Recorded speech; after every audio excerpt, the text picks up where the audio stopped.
Moana, a 16-year-old girl who is from the island of Motunui. It is there that she realizes her island and other islands around her are slowly dying, and with the blessing of her grandmother, she travels across hundreds of miles of ocean to find the demigod Maui and to hopefully save her island. I read about this character Maui, who I never heard of. He's a shapeshifter, he's bigger than life, he's a culture hero, known through the Pacific. He has a magical fish hook, he can pull up islands, all these things, and tattoos to tell of his stories.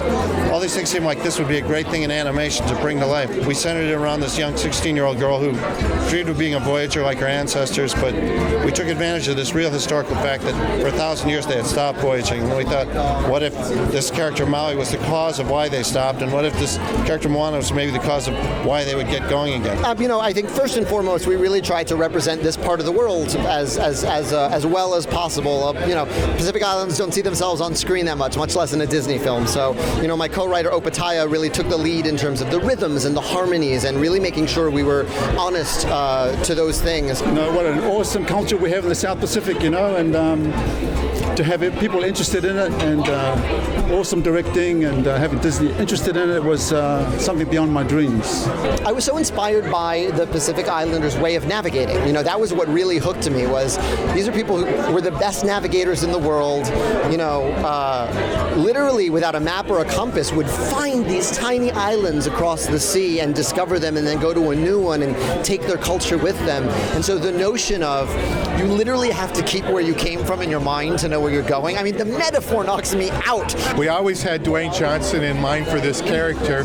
We knew he was part Samoan and that he was connected to his Samoan roots, and he seemed like what better actor to play a demigod than an actor who is already a demigod. Well, first of all, I'm Hawaiian, so that was pretty much me growing up. Strong-willed, I get it from my mom. Moana gets it from her mom, me, Sina.